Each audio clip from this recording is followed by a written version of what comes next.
Hello everyone, welcome back to our channel this side Siddhi. And आज की class में मैं आपके साथ क्लास 7th की एनसीईआरटी का सेकंड यूनिट को डिस्कस करने वाली हूँ। इससे पहले मैंने आपके साथ क्लास फर्स्ट जो है, जिसमें हमने आपके मेडिएवल हिस्ट्री का जो टॉपिक है उसको मैंने क्लियर कर लिया था। अगर आपने उन वीडियो को नहीं देखा है तो आप चैनल के प्ले लिस्ट पर जाकर के चेकआउट कर सकते हो। एनसीईआरटी की प्ले लिस्ट का लिंक आपको डिस्क्रिप्शन बॉक्स में मिल जाएगा। आज हम बात करेंगे आपके न्यू किंग्स एंड किंगडम के बारे में। तो ये चैप्टर आपका बहुत ज़्यादा इम्पॉर्टेंट है। यहाँ पर भी हमारे कई सारे जो क्वेश्चंस हमें एग्जाम में देखने को मिलने वाले हैं। तो चलिए बात करते हैं कि हमें इस चैप्टर में क्या कवर करना है। देखो, यहाँ पर आपकी बात की जा रही है 7th सेंचुरी से। ओवरऑल अगर हम देखें तो इस चैप्टर में आपकी अर्ली मेडिएवल सोसाइटी की बात हो रही है। 7th से 12th सेंचुरी का जो समय माना जाता है वो आपके मेडिएवल के पहले का समय होता है और एंशिएंट के बाद का होता है, ठीक है, जिसे आप अर्ली मेडिएवल सोसाइटी के नाम से जानते हो। यहाँ पर देखो, अगर हम इस मैप की तरफ देखोगे तो 7th से 12th सेंचुरी की तरफ अगर आप बात करोगे तो इस टाइम पर कौन कौन सी डायनेस्टीज ने यहाँ पे रूल किया था। तो याद रखना, गुज्जर प्रतिहार, राष्ट्रकूट डायनेस्टी, पाल डायनेस्टी, चोल डायनेस्टी और चाहमना, जिसको आज हम चौहान के नाम से जानते हैं। आपके एग्जाम में यहाँ से भी क्वेश्चन आता है, वेरी इंपॉर्टेंट, ठीक है।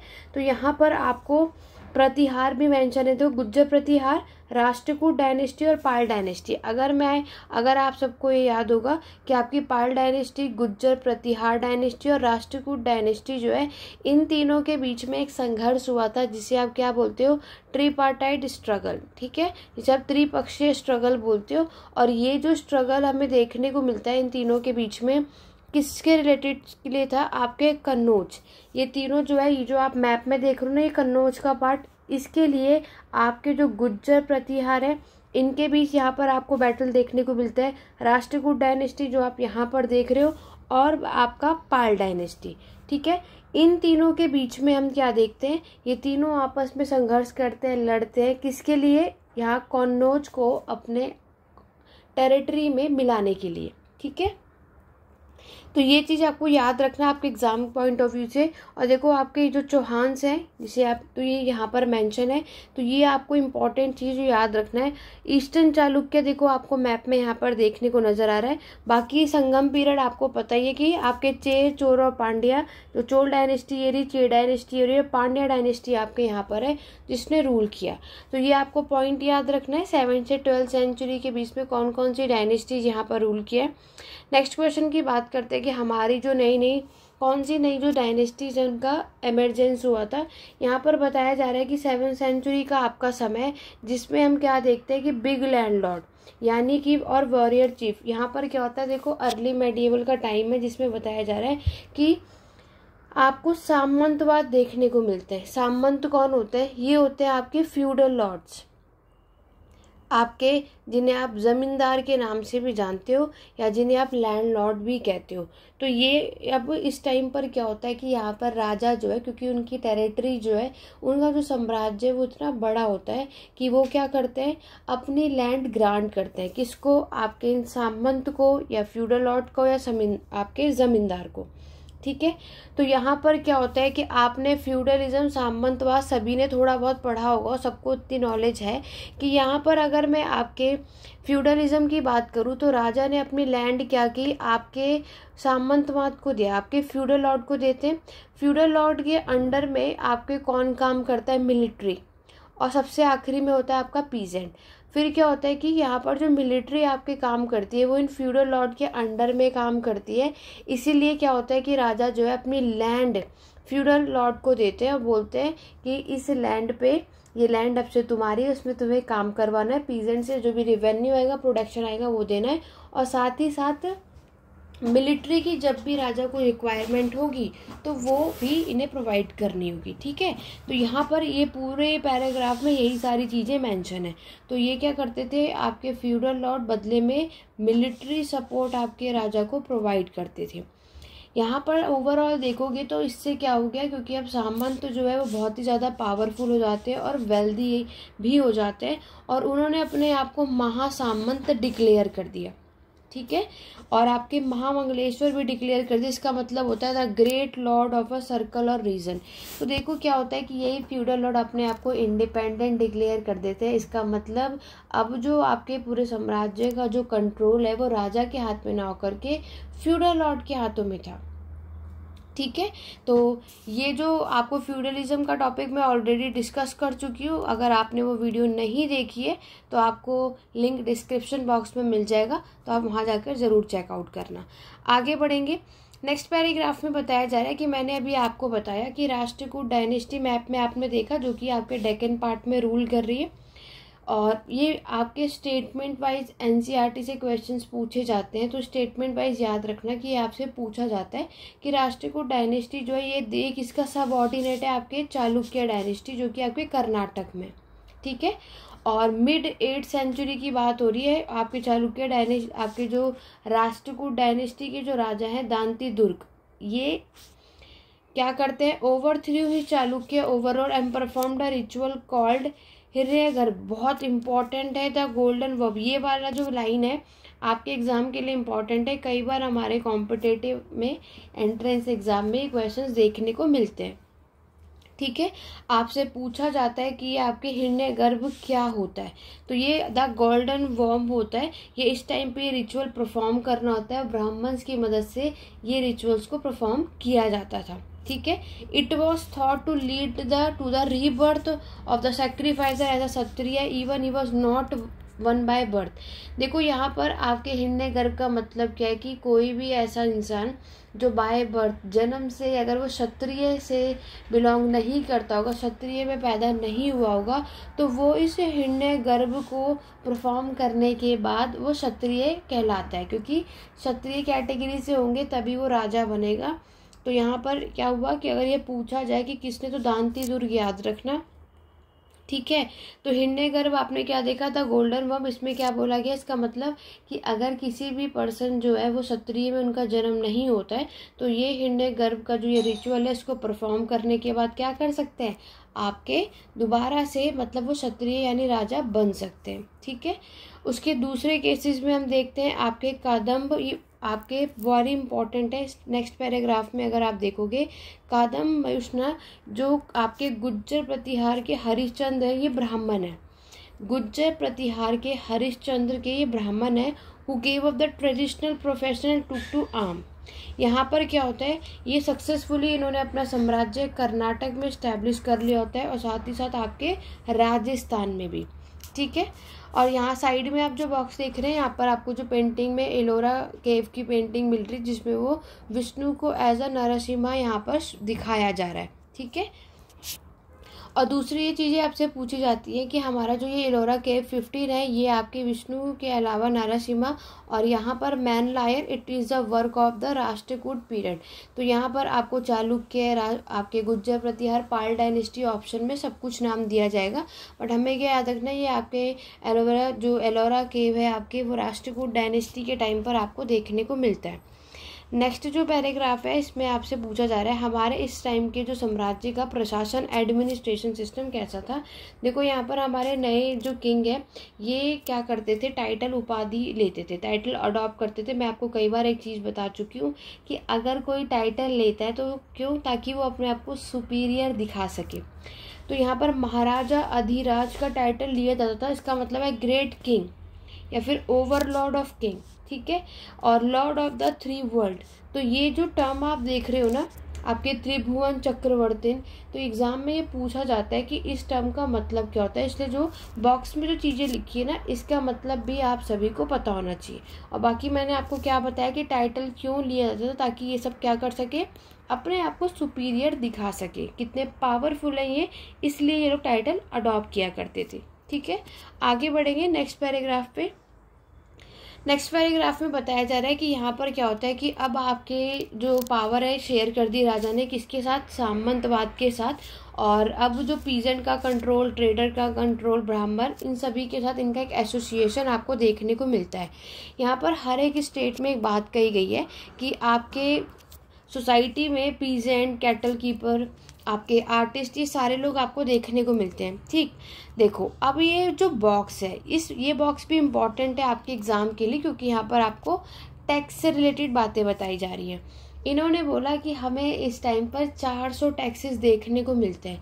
ऐसा बोला जाता है कि हमें जो चोल का इंस्क्रिप्शन देखने को मिलता है, चोल डायनेस्टी के टाइम पर आपको जो अभिलेख मिलते हैं, जो कि चोल डायनेस्टी जो है आपके तमिलनाडु में रूल करती है, और उसमें बताया गया है कि 400 से ज़्यादा हमें यहाँ पर टैक्सेस देखने को मिलते हैं। बात अगर मैं करूँ कि वो इंस्क्रिप्शन कौन सा है, तो याद रखना उत्तर मेरूर आपके एग्ज़ाम में आएगा। उत्तर मेरूर इंस्क्रिप्शन है, ये वो अभिलेख है जिसके थ्रू आपको चोल डायनेस्टी के बारे में पता चलता है। ठीक है, तो यहाँ पर 400 से ज़्यादा टैक्सेस आपको देखने को मिलते हैं, लेकिन यहाँ पर 2 टैक्सेस मेंशन है, वेट्टी और कदम्बई, ये दोनों याद रखना। वेट्टी की अगर मैं बात करूँ तो ये जो है बोला जा रहा है कैश में नहीं लिया जाता, but is in the form of force labour. Vetti क्या होता है आपका? फोर्स लेबर होता है।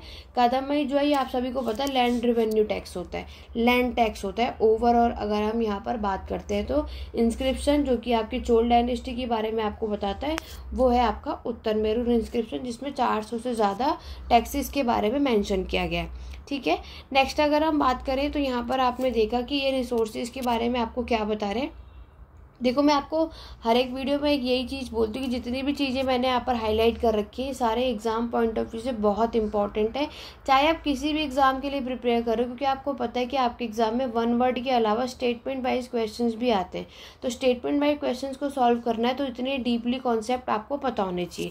देखो यहाँ पर अब आपको क्या होता है कि हमें कुछ रिसोर्सेज देखने को मिलते हैं जो यहाँ पर राजा ने अपने फाइनेंस को यूज़ करके और क्या चीज़ों को इस्टेब्लिश किया, जैसे कि उन्होंने आपके टेम्पल को कंस्ट्रक्ट करवाया, फोर्ट किले बनवाए, साथ ही साथ they were also used to fight war. ठीक है, ये सारी चीज़ें हुई। और सबसे इम्पॉर्टेंट फंक्शन आपने क्या देखा कि यहाँ पर आपके रेवेन्यू को कलेक्ट किया जाता था, ये चीज़ें याद रखना। और यहाँ पर जो आपके फ्यूडलिज्म यानी जो सामंतवाद की जो पोजीशन है वो बताई जा रही है, हेरिडिटरी होती है। ठीक है, चलिए आगे बढ़ेंगे। नेक्स्ट आपकी प्रशस्ति और लैंड ग्रांट के बारे में बात हो रही है। प्रीवियस जो हमने क्लासेस की थी आपकी, उसमें मैंने ऑलरेडी बताया था प्रशस्ति का मतलब क्या होता है, यहाँ पर आपकी प्रशंसा करना। ठीक है, इलोजी भी बोल सकते हैं, जिसे आप प्रेज भी कहते हो। तो यहाँ पर प्रशंसा की जाती है एज वेलिएंट या विक्टीरियस वॉरियर्स। तो यहाँ पर देखो क्या होता है कि यहाँ पर जो भी आपके राजा के कोर्ट पोएट होते हैं वो उनकी तारीफ करते हैं कि कौन से जो ऐसे राजा हैं जो जीत कर आए थे, है ना, और किसने क्या क्या काम किया, ये सारी बातें। These were composed by learned Brahmins who occasionally help in the administration. प्रशस्ति बहुत इंपॉर्टेंट है। लैंड ग्रांट तो दी जाती थी वो ब्राह्मण्स को भी दी जाती थी। ठीक है, चलिए नेक्स्ट जो पैराग्राफ है वो आपके नागभट्ट के अचीवमेंट के बारे में, बहुत सारे रूलर्स के अचीवमेंट के बारे में डिस्क्राइब किया गया है। उनके प्रशस्ति में जो प्रीवियस वीडियो में मैं आपको ऑलरेडी बता चुकी हूँ। जिन्होंने क्लास 6 की एनसीईआरटी की सीरीज़ नहीं देखी उसको ज़रूर देखो, कॉन्सेप्ट क्लियर हो जाएगा। समुद्रगुप्त के मैंने आपको बताया था प्रशस्ति लिखी गई थी जो कि संस्कृत भाषा में लिखी गई थी, और वो फाउंड हुआ था आपके ग्वालियर मध्य प्रदेश में। ठीक है, इसमें डिस्क्राइब किया हुआ है आपके नागभट्ट जो है ये कौन थे, आपके गुज्जर प्रतिहार के राजा है। ये कौन है? गुज्जर प्रतिहार के रूलर है ये। तो मैंने जो अभी आपको बताया ना कन्नौज, जिसके लिए ट्रिपाटाइट स्ट्रगल हो रहा था, तो फाइनली जो गुज्जर प्रतिहार है ना वो इस संघर्ष में जीत जाते हैं। और वो कौन किसके वजह से? ये जो नागभट्ट है इनके वजह से। ठीक है, आगे बढ़ेंगे। नेक्स्ट आप देखोगे, देखो यहाँ पर आपको एक कॉपर प्लेट नजर आ रही होगी। इसमें बताया जा रहा है किंग ऑफ्टन रिवॉर्डेड ब्राह्मण बाय ग्रांट ऑफ लैंड। राजा जो है हमेशा ब्राह्मणों को भूमि दान में दिया करते थे। These were recorded on copper plate. इसका जो रिकॉर्ड है आपको इस कॉपर प्लेट में देखने को मिलता है। Which were given to those who receive the land. तो जो ये लैंड दी जाती थी ना, इसके बारे में आप ये देख सकते हो, इस पूरे कॉपर प्लेट में मेंशन है। This is a set of copper plate recorded a grant of land made by a ruler in the 9th century. और ये इसमें संस्कृत और तमिल दोनों भाषा में इस कॉपर प्लेट में बात मेंशन की गई है कि 9th सेंचुरी के समय पर राजा जो है वो ब्राह्मण्स को भूमि दान में किया करते थे। ठीक है, बढ़ेंगे अपने नेक्स्ट पेज की तरफ। देखो इस वाले बॉक्स में आपको बताया what was given with the land. तो देखो तमिल सेक्शन में लैंड ग्रांट के बारे में मैंने आपको बताया, और इसके बारे में जो भी चीज़ें आपको पता चलती हैं, जैसे आपकी कदम्बई टैक्स मैंने आपको बताया जो कि आपका लैंड टैक्स होता है ना, ये सारी चीज़ें आपको देखने को मिलती हैं आपके एग्जाम पॉइंट ऑफ व्यू से। नेक्स्ट हम आगे बढ़ते हैं। अब बात की जा रही है इस वाले पैराग्राफ में, सभी को पता है कि आपके कल्हन ने रास्तरंग ने लिखी है, जिसमें उन्होंने पूरे आपके कश्मीर के इतिहास के बारे में बताया।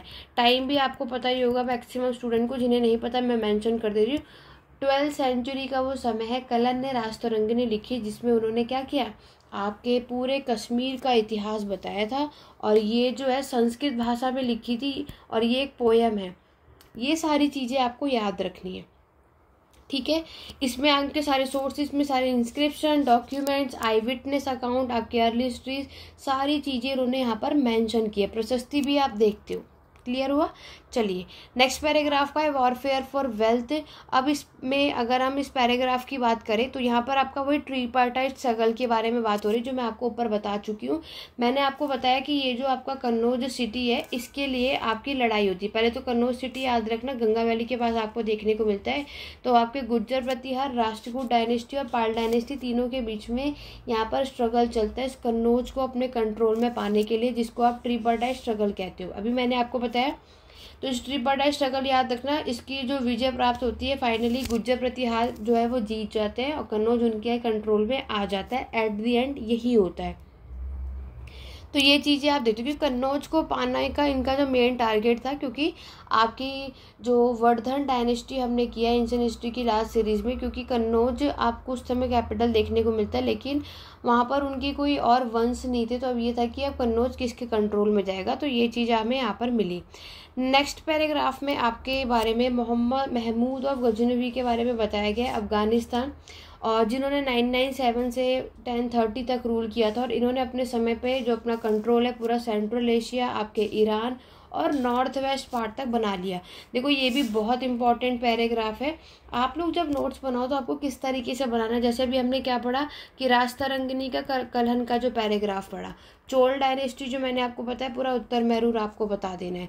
फिर अभी हम आपके महमूद गजनवी के बारे में पढ़ रहे तो आपको वो बताना है। ट्रीपार्टाइट स्ट्रगल हमने पढ़ा। इस तरीके से टॉपिक वाइज अगर आप बनाओगे ना तो आपको एग्जाम में पढ़ने में कोई भी किसी भी तरीके की प्रॉब्लम नहीं आएगी, ठीक है।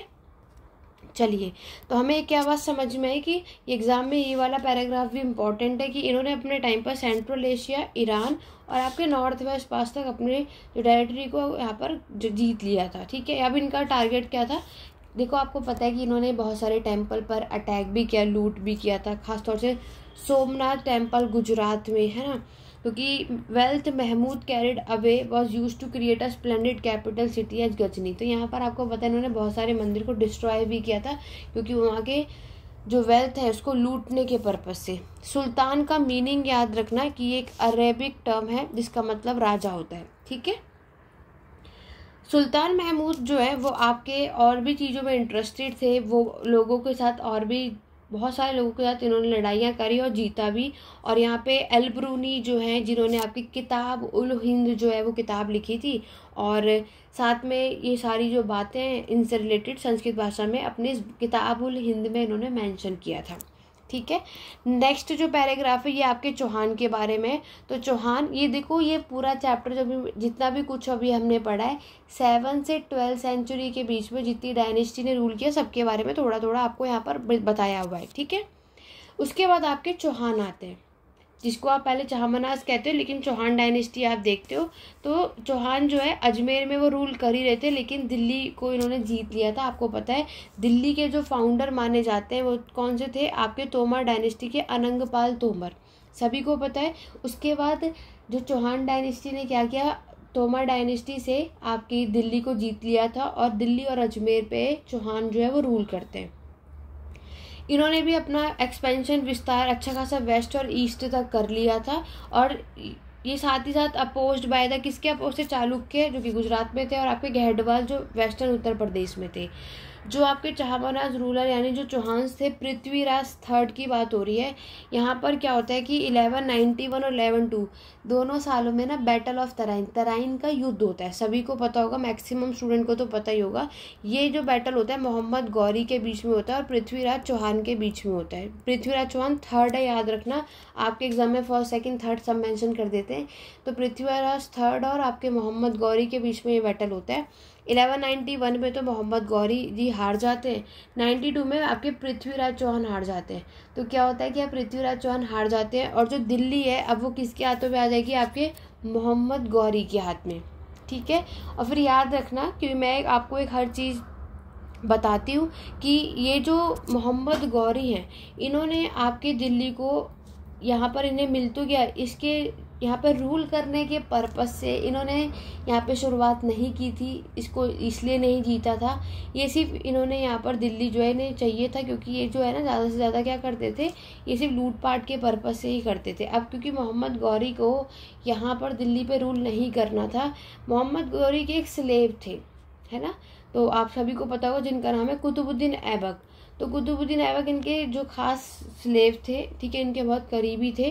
तो इन्होंने क्या किया कि मोहम्मद गौरी ने जो दिल्ली है वो कुतुबुद्दीन ऐबक को दे दिया। और आप सभी को पता है कि कुतुबुद्दीन ऐबक ने फाइनली आपकी स्लेव डायनेस्टी की शुरुआत करी। ठीक है, और स्लेव डायनेस्टी आपके दिल्ली सल्तनत का पार्ट है। अब आपको समझ में आया कि आखिरकार दिल्ली सल्तनत की शुरुआत 1206 ईस्वी में किस प्रकार से की गई। ठीक है, तो कुतुबुद्दीन ऐबक ने अपनी पहली डायनेस्टी स्लेव डायनेस्टी दिल्ली सल्तनत की शुरुआत की थी इस तरीके से। ठीक है, ये चीज़ अब आगे हम पढ़ेंगे जब दिल्ली सल्तनत का टॉपिक आएगा। अब बात करेंगे चोल डायनेस्टी के बारे में डिटेल में। देखो ये पूरा मैप है, मैप के थ्रू अगर हम कभी भी किसी भी चीज़ को समझते हैं तो बहुत बेटर होता है। देखो यहाँ पर मैंने अभी आपको बताया कि यहाँ पर आपकी जो पांड्या डायनेस्टी आप देख रहे हो, है ना, और अगर हम बात करें आपके कांचीपुरम पल्लव डायनेस्टी की कैपिटल है, ये उरायूर आप देखोगे, है ना, जो चोल डायनेस्टी की है। मदुराई आप देख रहे हो, पांड्या डायनेस्टी आप देख रहे हो, पांड्या डायनेस्टी की ही राजधानी आपकी मदुराई है। ठीक है, तंजावुर आप देख रहे हो, और ये गंगाई कोंडला चोलापुरम भी देखना। ये दोनों जगह चोल डायनेस्टी की बहुत ज़्यादा इंपॉर्टेंट है। अभी क्यों, कहाँ, कैसे, उसके बारे में मैं आपको अभी आगे बताऊंगी। ठीक है, ये आपकी चालुक्य डायनेस्टी है। चालुक्य डायनेस्टी आप देख रहे हो, बादामी आप यहाँ पे देख रहे हो। चलिए इसको डिटेल में समझते हैं। देखो यहाँ पर बात की जा रही है आपके उरायूर से लेकर के तंजावुर तक। तो देखो उरायूर आपकी दिल्ली चोल डायनेस्टी की कैपिटल है, राजधानी। ठीक है, और विजयालय पल्लव डायनेस्टी जो है कांचीपुरम, ये मैंने आपको बताया, ये इसकी राजधानी है, कैपिटल भी आपको पता होना चाहिए। विजयालय जो है ये आपके चोल डायनेस्टी के राजा हैं, जिन्होंने आपके उरायूर को कैप्चर कर लिया था, फिर इसको अपनी राजधानी भी बना ली थी। तो इन्होंने अपना जो टाउन है वो तंजावुर में बिल्ड कर लिया था, 9th सेंचुरी के टाइम की वो बात है। और साथ ही साथ आपकी एक टेम्पल भी यहाँ पर गॉडेसेस यानी आपकी देवी देवताओं की आपको ये टेम्पल देखने को मिलता है। विजयालय के बाद और भी सक्सेसर आते हैं, तो अच्छा खासा विस्तार चोल डायनेस्टी ने यहाँ पर किया। उसके बाद पांड्या डायनेस्टी, पल्लव डायनेस्टी की टेरिटरी आप देखोगे जो कि आपके साउथ और नॉर्थ में रूल कर रही थी, उसने अपना साम्राज्य वहाँ इस्टेब्लिश किया। उसके बाद अगर हम बात करें आपके चोल डायनेस्टी में सबसे ज़्यादा पावरफुल जो राजा थे वो राजा राज फर्स्ट हैं। राजा राजा फर्स्ट जो है वो चोल रूलर के सबसे पावरफुल रूलर है, जो कि राजा बने थे 985 ईस्वी में, और इन्होंने अपने साम्राज्य का विस्तार अच्छा खासा किया था। उसके बाद राजा राज के बेटे आते हैं राजेंद्र फर्स्ट। इसमें सब कंफ्यूज होते थे, याद रखना, पहले राजा राजा फर्स्ट आएंगे फिर राजेंद्र फर्स्ट है।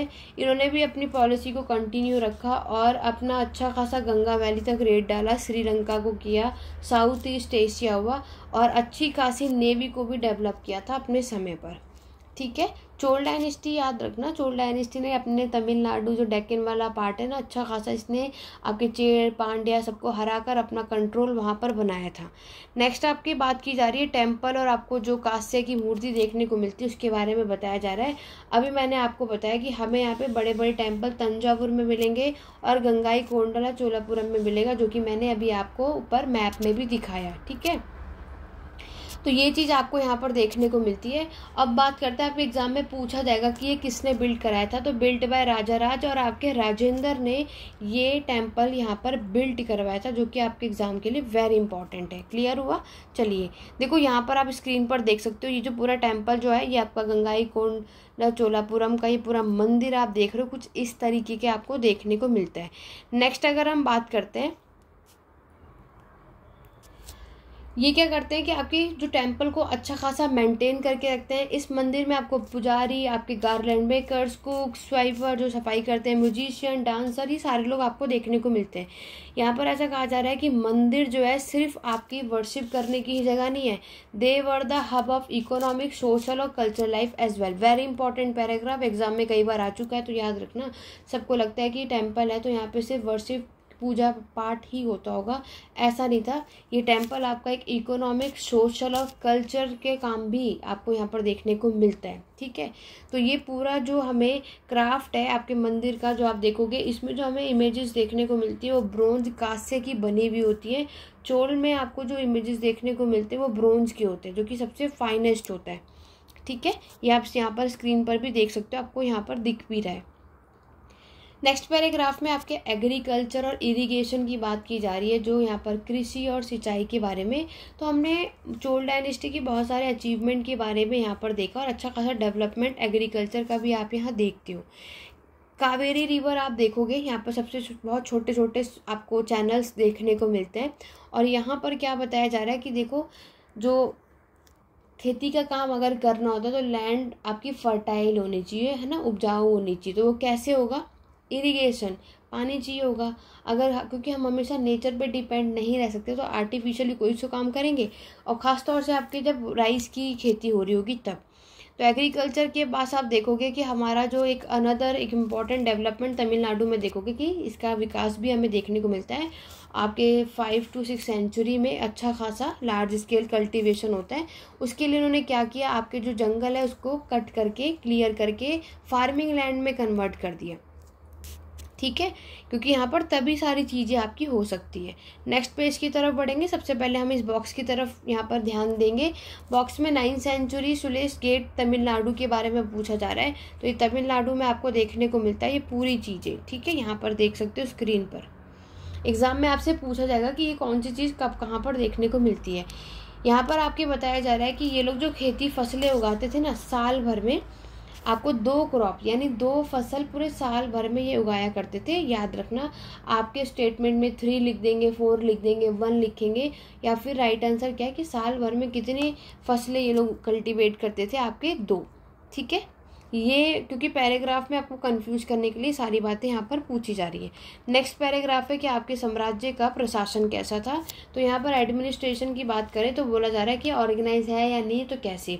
देखो, जो आपके उर क्या होता है, सेटलमेंट ऑफ पीजेंट, जिसको हम उर कहते हैं। ठीक है, ओवरऑल अगर आप बात करोगे, उर होता है आपका असेंबली। ऑप्शन में पूछा जाता है असेंबली ऑफ नॉन ब्राह्मण, आपसे एग्जाम में पूछा जाएगा, कई बार आ भी चुका है हमारे एग्जाम में, कि उर क्या होता है कि ये हमारी असेंबली होती है नॉन ब्राह्मण की, या फिर सेटलमेंट ऑफ पीजेंट होता है, का पीजेंट का सेटलमेंट होता है। ये भी आप यहाँ चीज़ें देखोगे। ठीक है, और उसके बाद नाडू की बात की जा रही है, तो नाडू जो है ग्रुप ऑफ सच विलेजेस। ठीक है, याद रखना, नाडू जब आपसे पूछा जाएगा तो ये आपका ग्रुप ऑफ विलेजेस होता है। विलेज, बहुत सारे विलेज का जो ग्रुप होता है ना, उसका एक, यहाँ उसे हम नाडू कहते हैं। नाडू जो है यहाँ पे village council and the Nadu perform सर्वल administrating function including आपके डिस्पेंसिंग जस्टिस और कलेक्टिंग टैक्स। देखो यहाँ पर जो नाडू और विलेज काउंसिल का काम क्या बता रहे हैं, इनका काम होता है आपके टैक्स को कलेक्ट करने का और जस्टिस, इंसाफ दिलाने का। ये चोल डायनेस्टी के लोकल एडमिनिस्ट्रेशन का पार्ट है। तो ये 2 याद रखना, आपका उर और Nadu exam point of view से बहुत इंपॉर्टेंट है। नेक्स्ट पैराग्राफ में आपके यहाँ पर बताया जा रहा है कि हमें जो रिच पीजेंट हो, देखो वेल्लाल कास्ट, देखो वेल्लाल का मतलब ही पीजेंट होता है, ये टर्म भी पूछी जा सकती है। तो वेल्लार का मतलब क्या होता है कि वो आपके क्या है, पीजेंट है। तो रिच पीजेंट जो है वेल्लाल कास्ट के आपको यहाँ पर देखने को मिलते हैं, जो कि जिनका कंट्रोल आपके नाडू में आप देखते हो। ठीक है, और इसका पूरा सुपरविजन आपके चोल गवर्नमेंट के हाथों में होता है। चोल के जो राजा हैं गेव सम रिच लैंडलॉर्ड, तो जो यहाँ पे चोल साम्राज्य में जो बड़े बड़े लैंड ओनर्स होते हैं वो टाइटल लेते थे, लाइक आपके मूवेंडर्स, ठीक है। मूवेंडर वेलन, वेलन मतलब मैंने आपको क्या बताया, किसान, यानी पीजेंट सर्विसिंग लाइक 3 किंग। आपके अरियर किसे बोलते हैं, चीफ को बोला जाता है। तो ये वो टर्म याद रखना, एग्जाम के लिए इंपॉर्टेंट है, मैं आपको कई बार बता चुकी हूँ। अब बात करते हैं आपकी category, very very very important box, इसको आप में से किसी को भी स्किप नहीं करना है। इस बॉक्स की अगर मैं बात करूँ तो आपसे टाइप्स ऑफ लैंड पूछी जा रही है कि भूमि कितने प्रकार की होती है, किसका क्या काम होता है। चोल इंस्क्रिप्शन में हमें बहुत सारे लैंड की कैटेगरीज मेंशन है। सबसे पहला है आपका वेलन वेगई। वेलन वेगई, वेलन मतलब मैंने आपको क्या बताया है, पीजेंट, यानी ये लैंड होती है नॉन ब्राह्मण्स की, वो लैंड जो कि किसानों को दी जाती है। तो नॉन ब्राह्मण्स में कौन आते हैं, किसान ही तो आएंगे। ब्रह्मदया लैंड ग्रांट, तो ब्रह्मदया ये वो लैंड होती है जो कि आपके ब्राह्मण्स को दी जाती है, ठीक है। ब्राह्मण्स को जो भूमि दान में दी जाती है उसे ब्रह्मदया कहते हैं। शाल भोग की अगर हम बात करें तो देखो कैसे याद करोगे, शाल भोग मतलब पाठशाला, ठीक है, पाठशाला ही बोलते हैं हिंदी में। तो शाल भोग मतलब कि ये land for the maintenance of a school, school के मेंटेनेंस के पर्पज से जो आपकी जो भूमि दी जाती है वो होता है शाल भोग। देवदान, तो याद रखना देव मतलब आपके देवी देवता, तो ये लैंड जो ग्रांट की जाती है टेम्पल के पर्पज से। और आपके पलिछंदम, तो ये लैंड डोनेट की जाती है आपके जैन इंस्टीट्यूशन को। वेरी वेरी इंपॉर्टेंट, इस बॉक्स को आप में से किसी को भी स्किप नहीं करना है। टाइप्स ऑफ लैंड से भी कई बार हमें एग्जाम में क्वेश्चंस देखने को मिलते हैं, ठीक है। तो यहाँ पर आपने देखा कि हमने अभी पढ़ा कि आपके ब्राह्मण्स जो हैं वो लैंड भूमि दान में दी जाती थी, जिसे आप ब्रह्मदया लैंड ग्रांट कहते हो। तो ज़्यादा से ज़्यादा मात्रा में हम देखते हैं कि ब्राह्मण्स का सेटलमेंट आपको कहाँ पर देखने को मिलता है, कावेरी वैली के पास, जो कि आपके साउथ इंडिया का ही पार्ट है, ठीक है। अगर हम बात करें कि हमारे जो ब्रह्मदया यानी जो ब्राह्मण्स की असेंबली होती है उसे कहते हो आप सभा, ठीक है। तो याद रखना सभा किसे कहते हो, जो कि ब्राह्मण्स की असेंबली के लिए होता है, ठीक है। और जो उर होता है ये नॉन ब्राह्मण्स की असेंबली होती है। क्लियर हो गया, उर और सभा, ब्राह्मण्स की असेंबली को सभा कहते हैं, नॉन ब्राह्मण्स की असेंबली को उर कहते हैं, ठीक है। तो ये आप असेंबली में देखोगे बहुत अच्छे, असेंबली में सारे काम आपके सारे जो डिसीजन होते हैं, आपके जो भी रिकॉर्ड मिलता है इंस्क्रिप्शन में उसके बारे में यहाँ पे डिसीजन लिया जाता है और सारी चीज़ें यहाँ पे डिसाइड होती है। नेक्स्ट जो टर्म आपको याद रखना है नगरम। नगरम की बात करें तो ये आपके ट्रेडर्स का एसोसिएशन होता है, association of trader, association of merchant, ये आपको याद रखना है। इनका एक अलग ही प्रशासन होता है, इनका एक अलग सारी चीज़ें होती हैं, ठीक है। ये चीज़ें आपको याद रखनी है। तो ओवरऑल आपके चोल डायनेस्टी के बारे में मैंने आपको क्या बताया, कौन सा इंस्क्रिप्शन है, उत्तर मेरूर इंस्क्रिप्शन है, जो कि आपके तमिलनाडु में आपको मिलेगा, जो कि आपकी सभा, जो ये सभा है ना, यानी कि आपके ब्राह्मण्स की जो असेंबली हुआ करती है जिसे हम सभा कहते हैं, इसके बारे में उत्तर मेरूर इंस्क्रिप्शन में मेंशन है। बताया जा रहा है कि ये सभा जो है इसकी एक सेपरेट कमेटी आपको देखने को मिलती है, जो कि आपके इरिगेशन के कामों को लुक आफ्टर करने का होता है। गार्डन का कोई काम हो, टेम्पल, ये सारे काम कौन देखते हैं, सभा में, ठीक है। ये सारी बातें आपको याद रखनी है अपने एग्जाम पॉइंट ऑफ व्यू से। तो अभी मैंने आपको टर्म बताए उर, सभा, ठीक है। आपको मैंने बताया नाडू, यही बताया मैंने आपको, और अभी मैंने आपको बताया नगरम। तो ये सारे टर्म याद रखना, और ये सभी आपके लोकल चोल डायनेस्टी के लोकल एडमिनिस्ट्रेशन का पार्ट है। उर मतलब ये है आपकी नॉन ब्राह्मण्स की असेंबली, सभा मतलब ये है आपके ब्राह्मण्स की असेंबली, नाडू मतलब ये होता है आपका ग्रुप ऑफ विलेजेस, ठीक है, आपके गांव का पूरा समूह। नगरम मतलब आपका एसोसिएशन ऑफ ट्रेडर या मर्चेंट, कुछ भी कह सकते हो। तो ये सारे टर्म्स आपको याद होने चाहिए, और ये सभी आपके चोल डायनेस्टी के प्रशासन का है, ठीक है। चलिए आगे बढ़ेंगे नेक्स्ट पे। नेक्स्ट आपके एक बॉक्स है सभा के बारे में, मैंने आपको बताया एग्जाम में पूछा जाएगा कि सभा के बारे में हमें किस में पता चलता है, तो वह है आपका उत्तर मेरूर इंस्क्रिप्शन में, जो कि मैं आपको ऑलरेडी बता चुकी हूँ, ठीक है। इंस्क्रिप्शन में आपके राजाओं के बारे में बताया जाता है कि वो कौन से राजा कितने ज़्यादा पावरफुल हैं। एक आपका तमिल टेस्ट भी है पेरियपुरम, ठीक है, ये तमिल वर्क है, ये भी हमें उस टाइम में ये सारी चीज़ें इन्फॉर्म करता है कि उस टाइम की जो ऑर्डिनरी मैन और वुमेन की लाइफ कैसी थी। ये सब कुछ आपको इस वाले तबील का जो वर्क है इसमें पता चलता है। ठीक है, नेक्स्ट जो आपको बॉक्स दिया गया वो चाइना के ऊपर है। ठीक है, इसमें बताया जा रहा है कि चाइना डायनेस्टी जब तंग डायनेस्टी थी, आपको पता है बहुत सारी डायनेस्टी ने चाइना में रूल किया है, तो चाइना जो आपकी स्टैब्लिश हुई थी तंग डायनेस्टी में, उसका टाइम पीरियड था 300 ईयर्स, यानी 7 से 10 सेंचुरी का टाइम आपको मिलेगा। उस टाइम पे जो उसकी कैपिटल थी वो जियान थी, और ये सबसे लार्जेस्ट सिटी था हमारे वर्ल्ड में। उस टाइम पर यहाँ पर विजिट किया था आपके तर्किश के लोगों ने, ईरान के लोगों ने, हमारे भारतीय के लोगों ने, जापान के लोगों ने, कोरियन के लोगों ने। ठीक है, तंग एम्पायर का जो प्रशासन है, ब्यूरोक्रेसी, आप देखोगे एक अच्छा खासा हमें देखने को मिलता है। ये चीज़ आपको बतानी है। ओवरऑल आपको इसमें कैपिटल याद रखना कि चाइना की जो तंग डायनेस्टी की जो कैपिटल है वो आपकी जियान है। आपके एग्जाम में कई बार पूछा जाता है। तो ये था हमारा क्लास 7th की एनसीईआरटी का सेकंड क्वेश्चन, और ये आप सभी का होमवर्क है। मुझे कमेंट करके ज़रूर बताएंगे गुर्जर प्रतिहार, राष्ट्रकूट डायनेस्टी, पाल डायनेस्टी और चोल डायनेस्टी किसने कौन कौन सी जगह पर रूल किया था। वेरी वेरी इंपॉर्टेंट आपके एग्जाम पॉइंट ऑफ व्यू से। देखते हैं कि पूरे कॉन्सेप्ट आपको क्लियर हुआ है नहीं। आशा करती हूँ कि आज की क्लास में आपको सारी चीज़ें क्लियर हो गई होंगी। और आज का जो हमारा कॉन्सेप्ट था वो किसका था, आपके कंप्लीटली अर्ली मेडिएवल सोसाइटी, यानी अर्ली मेडिएवल के समय पर, जो कि आपका 7 से 12 सेंचुरी के टाइम पर जितनी भी डायनेस्टीज ने रूल किया है सबके बारे में इस वाले चैप्टर में इन्होंने यहाँ पर मेंशन किया है। ठीक है, बहुत ही इंपॉर्टेंट है, जो कि हमारे हर एक एग्ज़ाम के लिए इम्पॉर्टेंट है, और आपसे ये क्वेश्चन देखने को मिलेगा भी। तो अगर आपको इससे रिलेटेड कोई भी डाउट या क्वेरी है तो कमेंट के थ्रू पूछ सकते हो। वीडियो पसंद आई हो तो जल्दी से लाइक और शेयर कर दो।